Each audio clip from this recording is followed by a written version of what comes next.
Hello everyone, this is chapter 5 part 6 of class 12 biology. So in this video we going to discuss about the genetic disorders, मतलब जो genetic gene से related जितने भी disorders हैं उनके बारे में हम स्टडी करेंगे डिटेल में. Genetic disorders are of two types, दो तरह के होते हैं. एक होते हैं मेंडेलियन डिसऑर्डर्स, एक होते हैं क्रोमोसोमल डिसऑर्डर्स. मेंडेलियन मेंडल के नाम से लिया हुआ है, जो मेंडल से रिलेटेड थे, जो उसने बताए थे वो डिसऑर्डर्स जो कि जीन म्यूटेशन की वजह से आए थे. ये टॉपिक हम पिछली वीडियो में डिस्कस कर चुके हैं कि what are mutations, that are the variations that occur due to the रिकॉम्बिनेशंस.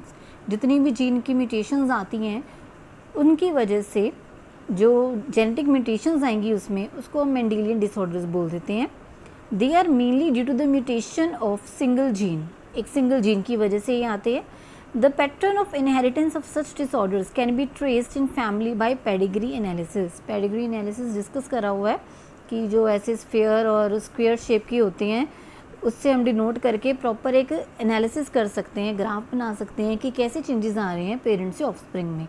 तो उस पैटर्न को स्टडी करने के लिए डिसऑर्डर्स को पेडिग्री एनालिसिस को यूज़ किया जाता है. तो सबसे पहला केस आ जाता है मेंडेलियन डिसऑर्डर्स में haemophilia. These cases are very important. ये आपको 2-3 मार्क्स में सिंपल एक क्रॉस की फॉर्म में पूछ सकते हैं कि how will you draw a cross of the parents having one haemophilia, मतलब अगर फादर है उसको हीमोफीलिया है, मदर को नहीं है, तो कैसे ये क्रॉस बनेगा, ऑफस्प्रिंग में ये करेक्टर आएगा कि नहीं आएगा. तो ये उसके बारे में है. ऐसे और भी क्वेश्चंस हो सकते हैं इसमें से. सो फर्स्ट आ गया haemophilia. In haemophilia blood lacks the capacity to coagulate. Hemo मतलब ब्लड, फीलिया मतलब कमी. तो खून की जब कमी आ जाती है उसको हम क्या बोलते हैं, हीमोफीलिया. तो इसमें ब्लड जो होता है उसकी कैपेसिटी कोएगुलेट करने की, मतलब इकट्ठे होने की, जमना जो है वो ख़त्म हो जाता है, बिल्कुल ही फ्लो करने लग जाता है, वो एक मतलब एक तरफ से ब्लीड करने लग जाता है. So is called the bleeders disease, इसलिए इसको ब्लीडर्स डिसीज़ भी बोलते हैं. This disease is also inherited through an x linked recessive. X linked recessive का मतलब कि जैसे कि दो होते हैं, हमें पता है कि एक एक्स एक्स ऐसे बना होता है, ये किस में होता है, फीमेल में, और एक एक्स वाई ये होता है in case of the male. तो फीमेल की बात करो चाहे मेल की, दोनों में एक्स जीन तो आता ही है. तो ये जो एक्स जीन है एक्स लिंक्ड मतलब इसके साथ रिलेटेड है और रिसेसिव फॉर्म में है, मतलब जो डोमिनेंट होएगा ये एक्स यहाँ पे और दूसरा वाई यहाँ पे, ये दोनों जो हैं वो डोमिनेंट हैं और ये दोनों एक्स जो हैं वो रिसेसिव है. तो एक्स लिंक्ड रिसेसिव जीन की वजह से ये डिसीज़ होती है. Thus a single gene produces the disease in males while 2 genes will produce disease in the females. अगर एक सिंगल जीन है तो मेल्स में डिसीज़ होएगी ये वाली, और अगर दोनों एक्स में है तो वो फीमेल्स में होएगी. So female in heterozygous condition with one gene is apparently normal. अगर उसमें एक जीन ऐसा निकल आए फीमेल के केसेस में तो हेट्रोजाइगस कंडीशन होगी पहले, तो वो दूसरा तो वो नॉर्मल निकलती है, but actually the carrier of the disease. मतलब अगर ये दोनों डिफरेंट हो, अगर दोनों डिफरेंट होएंगे तो फीमेल जो होएगी वैसे तो वो नॉर्मल होएगी लेकिन वो कैरियर होएगी. कैरियर का मतलब वो अगली जनरेशन तक उसको लेके जाएगी, वहाँ पे उसकी जनरेशन में वो नहीं हो पाएगी. So female in heterozygous condition is apparently normal but actually the carrier of the disease. Carrier female transmits the gene to 50% of her sons. तो उनकी आगे जो प्रोजेनी होएगी वो प्रोजेनी में 50% चांसेस होंगे बेटे के कि उसमें हीमोफीलिया हो. So this disease is expressed in males. पहले तो ये सिर्फ मेल्स में एक्सप्रेस होती है but is transmitted by females. लेकिन होती किससे ट्रांसमिट है, फीमेल से. ये इंपॉर्टेंट पॉइंट है इसका कि ये जो डिसीज़ है मेल्स में ही होती है हीमोफीलिया की, लेकिन इसको आगे कौन लेके जाता है, females. A person suffering from this defect may bleed to death due to small cut. अगर छोटा सा भी कट लग जाए तो बहुत ज़्यादा ब्लीडिंग होती है जिसकी वजह से डेथ भी हो सकती है उसकी. And rarely survive to attain marriageable age. बहुत ही कम जो उसके चांसेस होते हैं सर्वाइव करने की, मैरिजेबल एज तक वो सर्वाइव कर पाए अपने आप को. अदरवाइज़ उसके जो है इम्यूनिटी बहुत वीक होती है जिसकी वजह से थोड़ा सा भी कट लगे तो वो उसकी डेथ भी हो सकती है. जैसे कि ये एक एग्जांपल दिया हुआ है, हीमोफीलिक कैरियर फीमेल जो मैंने अभी बताया कि कैरियर होती है और जो मेल होता है वो नॉर्मल होता है पहले केस में. तो ये प्रोजेनी उसकी कैसी आएगी उसके बारे में डिटेल में. This is the carrier female and this is the normal male. Normal male में एक्स वाई प्रेजेंट होता है ऐसे ही, और कैरियर फीमेल में क्या होता है कि ये जो 2 एक्स बने हुए हैं होते तो बिल्कुल सेम एज इट इज़ है जैसे फीमेल में 2 एक्स प्रेजेंट है, बस इसमें एक फ़र्क आ जाता है कि ये जो एक्स है एक, उसमें हीमोफीलिक कैरियर होता है। हीमोफीलिक मतलब एच से हम उसको डिनोट करेंगे और एक एक्स के ऊपर लगा देंगे, तो ये जो वाला जो एक्स है वो कैरियर है, वो आगे लेके जाएगा इसको। अब गेमेट्स बन गए एक्स और एक्स एस, जब दोनों की क्रॉसिंग ओवर करवाई इसका एक्स वाई बन गया। अब क्रॉसिंग ओवर कराने पे एक नॉर्मल फीमेल निकल आएगी डबल एक्स, और यहाँ पे normal male X Y, then carrier female एक निकली, क्योंकि एक क्रॉस जो है वो एक्स एच से भी तो होएगा इसका, तो वो कैरियर फीमेल होएगी। और अगर उसमें एक्स एच और वाई ये दोनों होंगे तो वो हीमोफिलिक मेल होएगा, क्योंकि एक्स एच है और कैरियर है, ऊपर से वाई लग गया है, तो मेल एक्स वाई की वजह से मेल होएगा, और हीमोफिलिक है तो हीमोफिलिक मेल आ जाएगा यहाँ पे। Second example of this is red green colour blindness. Haemophilia के बाद जो सेकेंड आता है मेंडेलियन डिसऑर्डर में, that is red green colour blindness. तो इसमें क्या होता है कि विल्सन जो था उसने डिटेक्ट करा था कि स्पेसिफिक जीन जो है डेल्टनिज्म, कलर ब्लाइंडनेस होती है उसकी तरफ से in the x chromosome. X chromosome में कोई ऐसा करेक्टर आ जाता है जिसकी वजह से चेंज आ जाता है, जिसकी वजह से एक स्पेसिफिक जीन पाया गया जिसकी वजह से कलर ब्लाइंडनेस होती है। So this type of mutation is expressed only in males. तो ये सिर्फ मेल्स में एक्सप्रेस होता है about 8%। However it is rarely reported in females. Females में बहुत कम पाया जाता है, रेयरली किसी में होता है तो ठीक है, अदरवाइज मेल्स में होता है ये। This is due the reason that males have only 1 X chromosome. ये इस वजह से होता है क्योंकि मेल्स में सिर्फ एक एक्स क्रोमोसोम होता है, and so only 1 allele for this gene. तो उसके जो इस जीन के लिए सिर्फ एक ही एलील हुआ उसके पास, क्योंकि जैसे कि यहाँ पे ऐसे क्रोमोसोम लगा हुआ है तो यहाँ पे जीन्स लगे होते हैं, एक तरफ वाई आ जाता है, दूसरी तरफ क्या आ जाता है एक्स, लेकिन फीमेल के दोनों तरफ एक्स होता है। तो मेल में एक एक्स होने की वजह से इतने चांसेस होते हैं। Due to this reason mutation of this gene expresses a phenotypic change. जब भी इस जीन में म्यूटेशन आती है तो एक फिनोटिपिक चेंज आ जाता है उसकी जो जीन जेनेटिक कैरेक्टर्स होते हैं उसमें। So in females in heterozygous condition, heterozygous condition मैंने पहले भी डिस्कस करी है कि होते दोनों एक्स हैं, लेकिन एक जो है वो स्पेसिफिक जीन को जैसे रिप्रेजेंट करता है, ऊपर हमने करा था वो हीमोफीलिया को रिप्रेजेंट करता है। So it is a specific gene जो कि हीमोफीलिया का करेक्टर है। ऐसे ही क्या होता है इन females in heterozygous condition colour blindness recessive trait is not expressed. Females में क्या हो जाता है, ये एक रिसेसिव करेक्टर की तरह है जो कि अपने आप एक्सप्रेस तो कर ही नहीं पाता क्योंकि उसमें डोमिनेटिंग करेक्टर होता है दूसरा, इस वजह से। So female thus can be genetic carriers and are capable of transmitting colour blindness to progeny. तो इसमें भी अगेन क्या होएगा, वो जेनेटिक कैरियर ही काम करेंगी और ट्रांसमिट करेंगी आगे।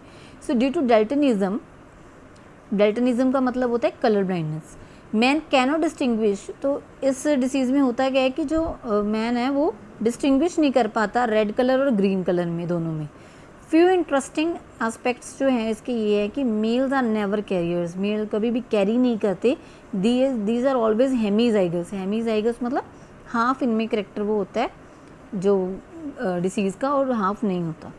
Colour blindness is more common in males than in females.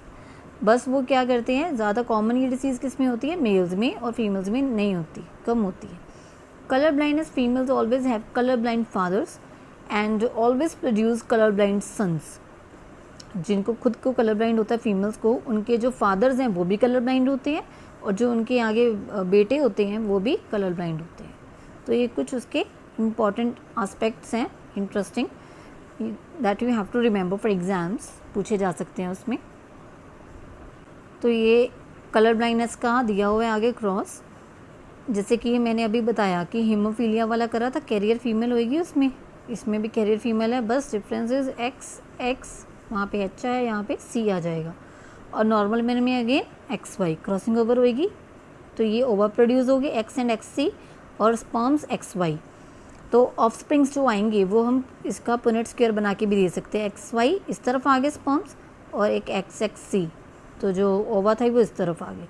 अब इन दोनों की प्रोजेनी नॉर्मल गर्ल, फिर इसका और इसका करके देखेंगे नॉर्मल बॉय, यहाँ पे कैरियर गर्ल होएगा और एक कलर ब्लाइंड बॉय होएगा। सो ये इसकी रेशो निकल जाती है। ऐसे ही आपको डिफरेंट क्वेश्चंस भी पूछे जा सकते हैं according to the colour blindness कैसे होते हैं, या फिर हीमोफीलिया के कैसे होते हैं। तो आपको छोटे छोटे क्रॉसेस बनाने के लिए आ सकते हैं एग्जाम्स में। Sickle cell anaemia, very important question, ये इस चैप्टर में भी है और एक आगे और एक चैप्टर में पूछा जाता है, तो बहुत इंपॉर्टेंट टॉपिक है जो आता है एग्जाम्स में। सिकल सेल एनीमिया क्या होता है? An interesting example of genetic disorder is hereditary disease that is sickle cell anaemia. तो इसमें होता क्या है कि जो आरबीसीज होते हैं उनकी शेप चेंज हो जाती है। शेप चेंज वैसे अगर नॉर्मल हम जो हैं कॉर्पसल्स की शेप देखें तो वो स्फीयर लाइक होती है, लेकिन इसमें क्या होता है उनकी शेप जो है वो ऐसे हो जाएगी। तो जब इनकी शेप ऐसी हो जाएगी तो ब्लड वेसल्स जो हैं वो इस फॉर्म में होती हैं। अब यहाँ से ये वाली शेप तो निकल जाती है यहाँ से ब्लड वेसल्स में से, लेकिन ये शेप जो है वो प्रॉपर नहीं निकल पाएगी, यहाँ पे ऐसे जो है फंस जाएगी, तो जिसकी वजह से ये आगे फ्लो नहीं कर पाएगा। तो अगर ऐसे फ्लो ना कर पाए तो खून की कमी आ जाती है, तो अनीमिया हो जाता है। This disease is caused by a gene HbS।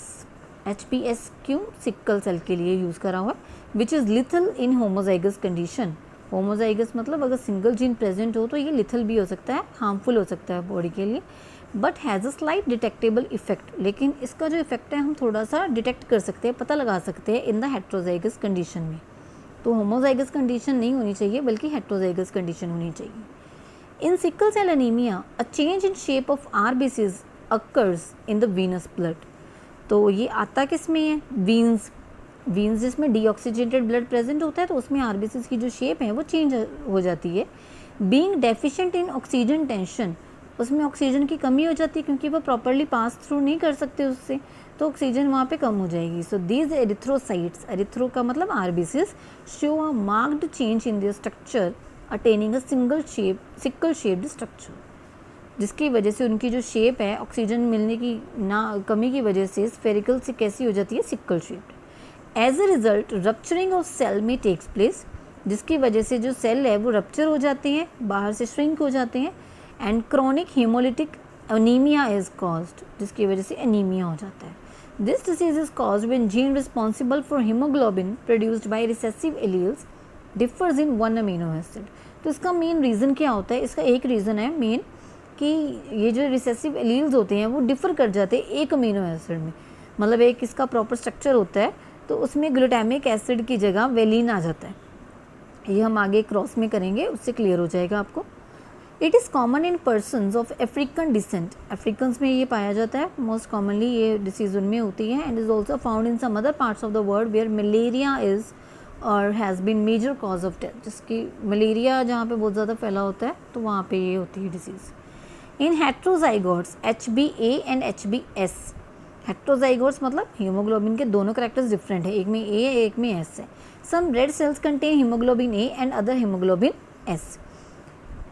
A जो है वो नॉर्मल वाला हो गया, जो S है वो सिकल शेप्ड वाला हो गया। Because both the types of haemoglobin rather than a single intermediate form are produced, it is also case of codominance. इसमें क्या होता है कि दोनों डोमिनेंट होते हैं।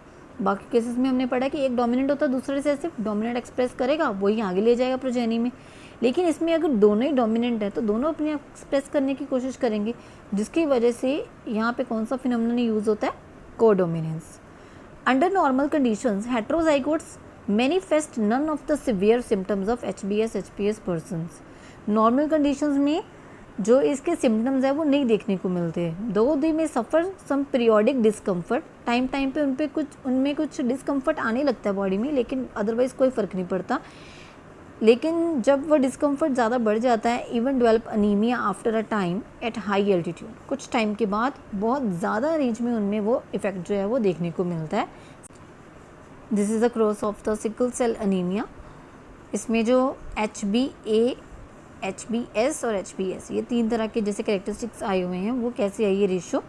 जो HbA HbA हैं वो है normal ones, haemoglobin A only, no sickling in the sense कोई सिकल शेप नहीं है इसमें। HbA and HbS sickle cell का ट्रेट है। Sickling under reduce oxygen tension, मतलब सिकल शेप्ड है लेकिन उसमें ऑक्सीजन की कमी है।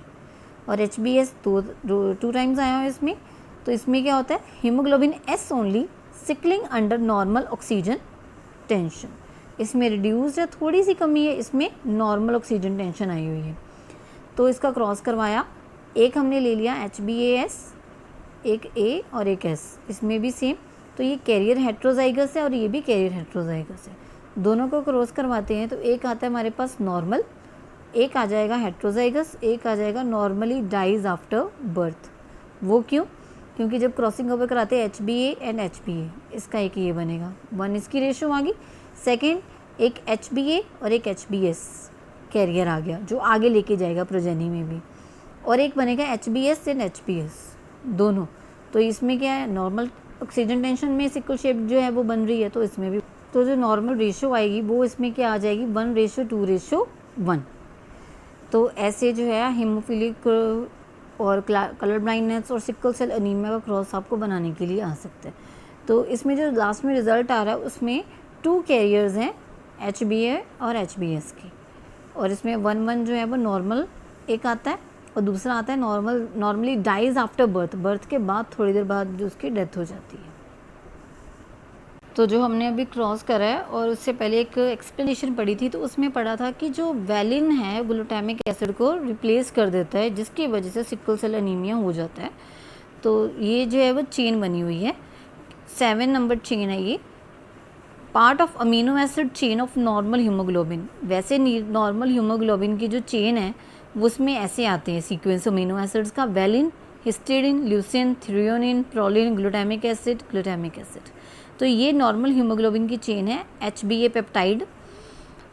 जब सिकल शेड बनने लगती है तो उसमें क्या होता है, corresponding amino acid chain of sickle cell haemoglobin सारा सेम है, बस ग्लूटामिक एसिड की जगह क्या आता है 6th पोजीशन पे वैलिन, जिसकी वजह से HBS पेप्टाइड जो है वो बनने लग जाती है। So sickle cell anaemia can also be considered a case of lethal gene, मतलब एक ऐसा जीन इंजर्ट हो जाता है जिसकी वजह से पर्सन की डेथ हो जाती है। लिथल हार्मफुल जीन जो है वो इंजर्ट होता है। लिथल जीन की आपको डिफाइन पूछते हैं 1 मार्क में, it can be defined as a gene whose phenotypic effect is sufficiently drastic to kill the bearer, मतलब जिसमें वो है ऐसी ग्लूटामिक एसिड की जो चेन है वो चेंज हो जाए, बियरर मतलब जिसमें ये प्रॉब्लम होती है, उसमें ऐसे चेंजेस आते हैं, फिनोटिपिक इफेक्ट्स आते हैं, किसकी वजह से, उस जीन की वजह से, उसको हम लिथल जीन बोल देते हैं, जिसकी वजह से उसकी डेथ भी हो सकती है। Expected ratio in lethal gene case comes equal to 2:1। तो कितनी रेशो आती है इसकी, 2:1 in sickle cell anaemia. Death is caused in HBS condition, जब भी ये कंडीशन होगी उसी केस में डेथ होगी, अदरवाइज वो HBA और अगर HBS की फॉर्म में होएगा तो वो नॉर्मल कैरियर होएगा जो अगली प्रोजेनी तक उसको लेके जाएगा। अब मेंडेलियन डिसऑर्डर्स में हमने 3 कर लिए हैं, एक किया है हमने haemophilia, second is colour blindness and third one is the sickle cell anaemia. Now fourth and fifth one, fourth is the phenyl ketonuria, that is PKU and इसकी शॉर्ट फॉर्म है ये। दूसरा है सिस्टिक फाइब्रोसिस, फिनाइल कीटोन्यूरिया।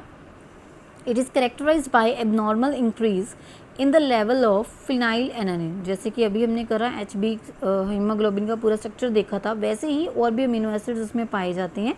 तो एक होता है उसमें से फिनाइल एलानिन ब्लड में, due to absence of enzyme phenyl alanine hydroxylase, मतलब जब फिनाइल एलानिन का लेवल जो है वो इंक्रीज़ हो जाता है ब्लड में, क्यों, क्योंकि उसमें एक एंजाइम बनना बंद हो जाता है, that is phenyl alanine hydroxylase, जिसने उसको हाइड्रोक्सिलेज करना था। अगर कोई चीज़ है उसके आगे रिएक्शन नहीं हो रही है, वहाँ पे वो इकट्ठा होता जाएगा तो उसका लेवल इंक्रीज़ होएगा।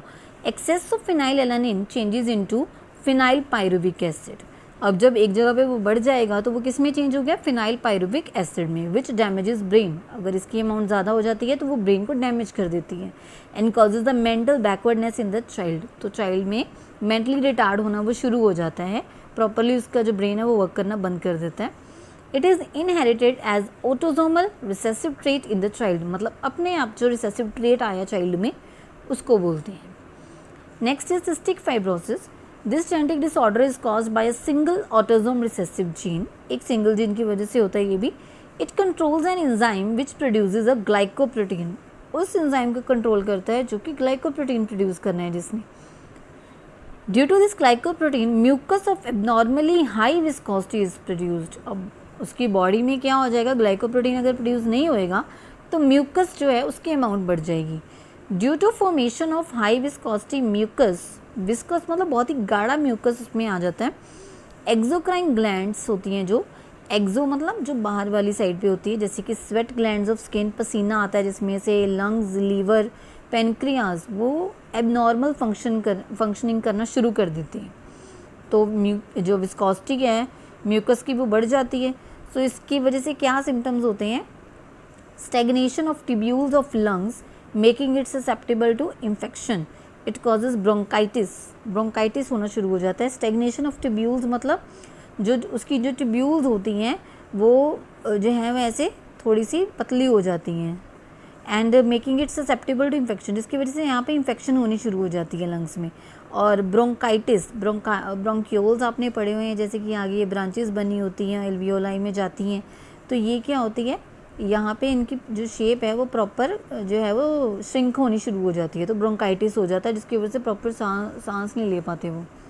Due to impaired functioning of liver जो है प्रॉपर फंक्शन नहीं कर पाता, and pancreas bile and digestive enzymes of pancreas are produced in the less quantity. अब ये अगर इनकी अमाउंट कम अमाउंट में बनेगी तो प्रॉपर कोई फंक्शनिंग नहीं हो पाएगी डिजेस्टिव सिस्टम की, तो इस वजह से सिस्टिक फाइब्रोसिस होने के चांसेस हो जाते हैं।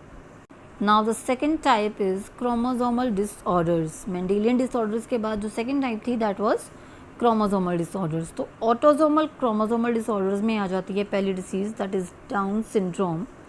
डाउन सिंड्रोम को मंगोलिज्म भी बोल देते हैं। मंगोलिज्म और Down syndrome was reported by Langdon Down. It is due to trisomy of 21st chromosome. Trisomy ये हमने पहले डिस्कस करा टॉपिक। ट्राइजोमी का मतलब जिसमें 2n+1 क्रोमोसोम्स आ जाते हैं, उसकी वजह से ये डिसीज़ होती है। दैट इज़ नंबर इज़ 47, तो उसमें 47 नंबर हो जाता है, जबकि नॉर्मली कितना होता है 46, तो +1 ऐड हो जाता है 47 हो जाते हैं। Such condition of trisomy appears due to the formation of n+1 male और फीमेल गैमीट। n+1 की वजह से होती है ये। Subsequently fertilisation by normal n gamete that is n+n+1, जैसे कि n+n कितना हो गया 2n+1, इसकी वजह से होती है। Formation of n+1 gamete takes place due to phenomenon of non disjunction. ये हम अगली वीडियो में डिस्कस करेंगे कि नॉन डिसजंक्शन क्या होता है।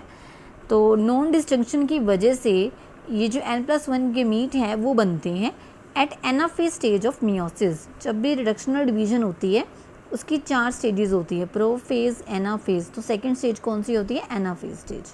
तो एनाफेज स्टेज में ये नॉन डिसजंक्शन होता है। नॉन डिसजंक्शन मतलब यहाँ पे लगने की बजाय एक क्रोमोसोम में वो तीसरे के साथ लग जाती है, तो ये एक जो है आर्म वो इसमें ऐड हो जाती है।